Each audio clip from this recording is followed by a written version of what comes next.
ராமானுஜபதச்சாயா கோவிந்தாஹ்வானபாயினி ததாயத்த ஸ்வரூபா ஸ்யாத் ஜீயான்மத் விஸ்ரமஸ்தலி. கோவிந்தர் திருவரங்கத்தில் ராமானுஜரிடத்தில் குருகுல கல்வி பயின்று வருகிறார். தற்காலத்தில் பண்பிலும் பணிவிலும் சிறந்தவர், பரிவு கொண்டவர்.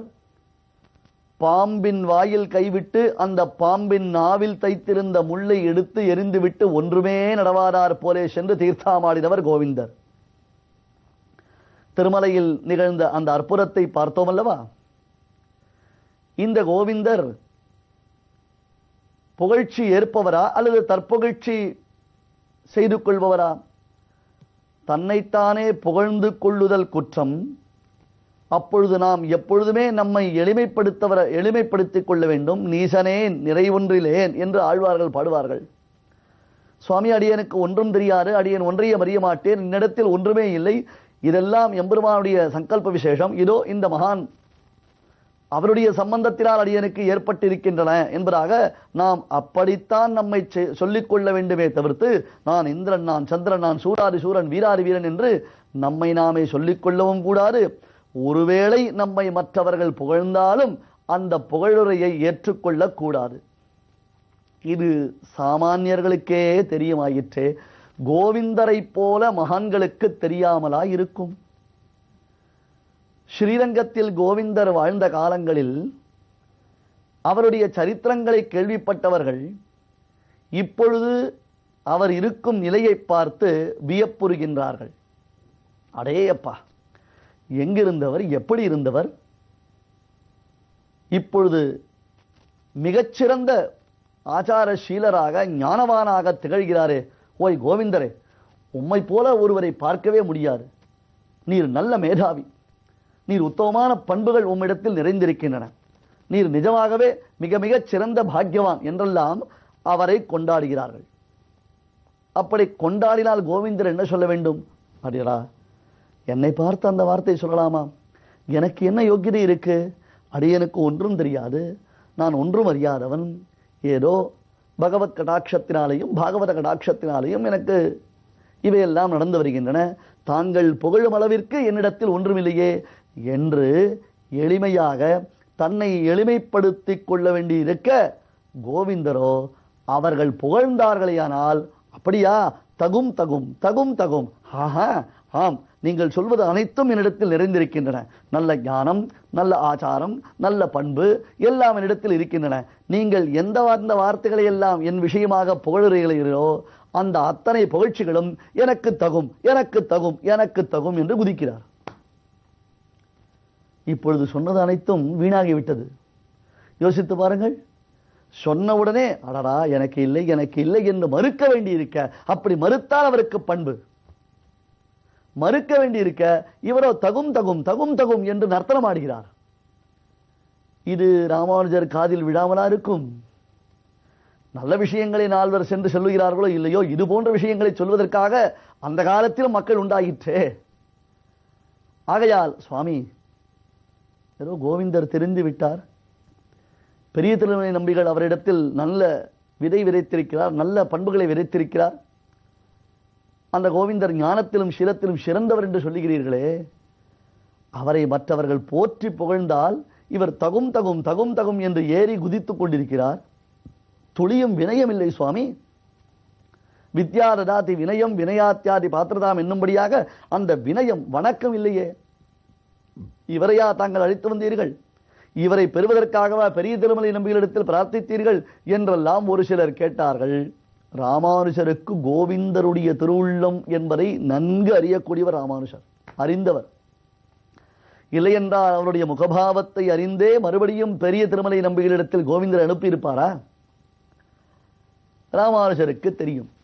சரி, இங்குள்ளவர்கள் கோவிந்தருடைய பண்பினை அறிய வேண்டும், இங்குள்ளவர்கள் கோவிந்தருடைய பெருமையை அறிய வேண்டும் என்பதற்காக காலத்திற்கு காத்திருந்தார். அப்படி ஒரு காலம் கிடைத்தது. கோவிந்தரை அழைத்து, ஏனப்பா, உன்னை மற்றவர்கள் போற்றுகிறார்கள், உன்னை மற்றவர்கள் ஸ்தோத்திரம் செய்கிறார்கள், நீ உன்னை மற்றவர்கள் புகழ்ந்தார்களேயானால் சற்றே நாணத்துடன் பணிவுடன், இல்லை எனக்கு அந்த குணங்கள் எதுவும் இல்லை என்று சொல்ல வேண்டி இருக்க தகும் தகும் தகும் தகும் என்று நர்த்தனமாடுகிறாயாமே, இது நியாயமா என்று கேட்கிறார். கோவிந்தர், சுவாமி, எங்கேயோ சென்று எப்படியெல்லாமோ வளர்ந்து இந்த ஸ்ரீவைஷ்ணவம் என்றால் என்ன, ரங்கநாதன் என்றால் யார், திருமலையப்பனாம் ஸ்ரீ ஸ்ரீனிவாசனுடைய பிரபாவம் என்ன, இது எதுவுமே அறியாமல் சைவ பண்டாரமாய் இருந்தேன் நான். அந்த என்னை திருத்தி பணி கொள்ள வேண்டும் என்பதாக தாங்கள் சங்கல்பித்து பெரிய திருமலை நம்பிகள் மூலமாக அடியேனை திருத்தி பணி கொண்டு இதோ இப்படி மற்றவர்கள் புகழும் அளவிற்கு உலகத்தில் ஒரு பொருளாக அடியேனை ஆக்கி வைத்திருக்கிறீர்களே, இப்பொழுது இந்த மக்கள் அனைவரும் என்னை குறித்து சொல்லக்கூடிய புகழுரைகள் எனக்கா? என்னை குறித்து அவர்கள் புகழ்கிறார்கள்.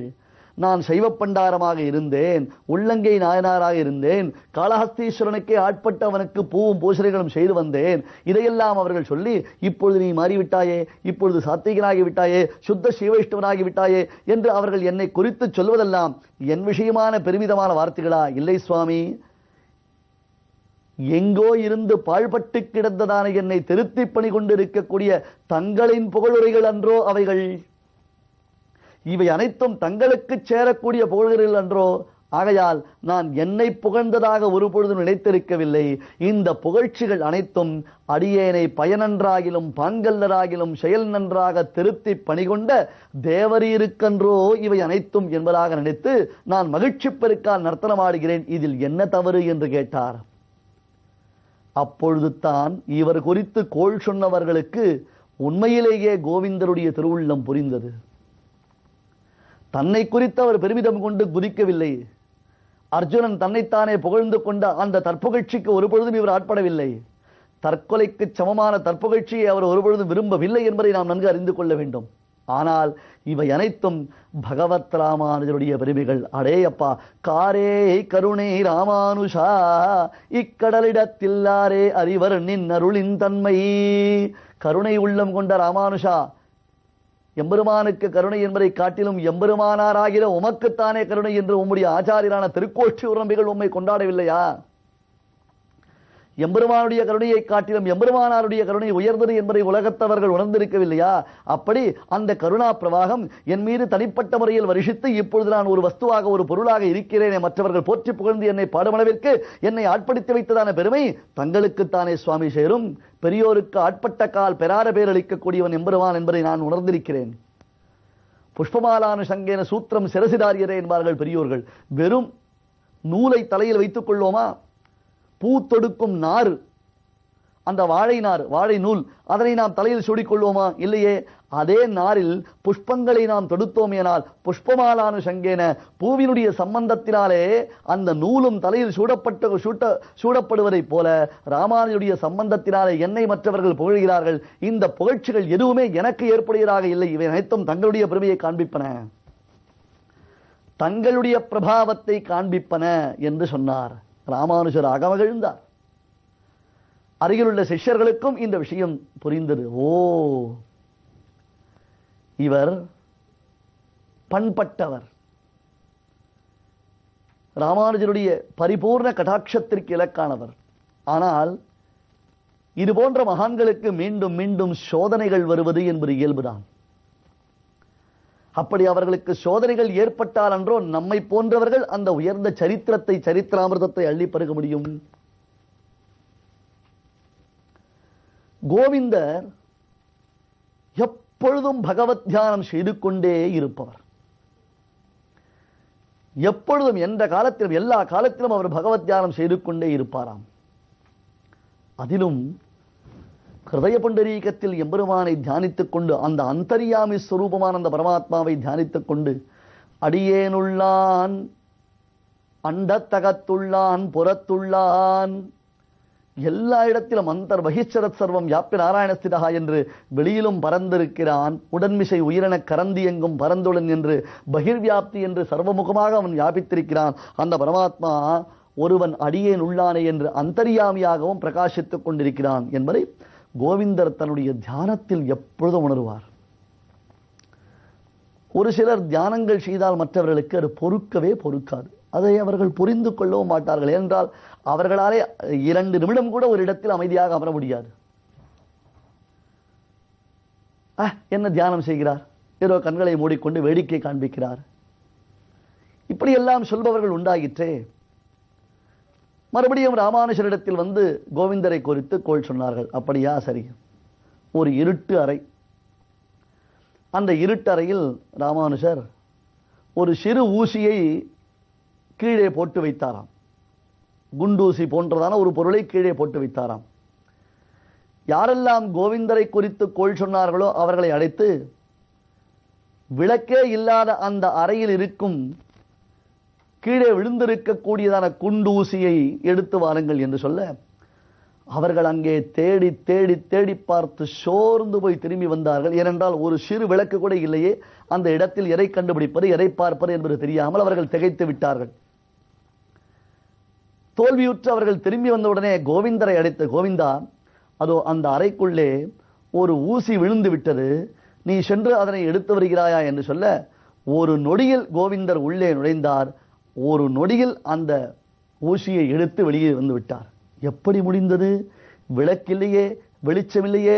இவ்வளவு பேர் கண்களை இடுக்கிக் கொண்டு கூர்மையாக பார்த்து பார்த்து கண்களை கசக்கிக் கொண்டு தேடி பார்த்தால் கூட கிடைக்காத அந்த வஸ்து கோவிந்தர் ஒரு நொடியில் உள்புகுந்து வெளியேறி எடுத்து வந்தாரே, எப்படி சுவாமி என்றால், சுவாமி, எம்பெருமான் சர்வவியாபி, நந்தா விளக்கே அளத்தற்கரியா என்று எல்லா இடங்களிலும் அவன் சுடர்விட்டு பிரகாசித்துக் கொண்டிருக்க இந்த ஊசியை கண்டெடுப்பதா பெரும் கஷ்டம் என்று கோவிந்தர் கேட்டபொழுதுதான்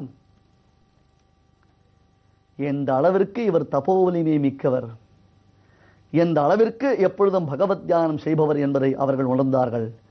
இருந்தாலும் வேறு சிலருக்கு கோவிந்தர் மீது வேறு விதமானதொரு அபிப்பிராய பேதம் உண்டாயிற்று. அதனையும் கோவிந்த பெருமாள் எவ்விதம் முறியடித்தார் என்பதை நாம் பார்க்கலாம்.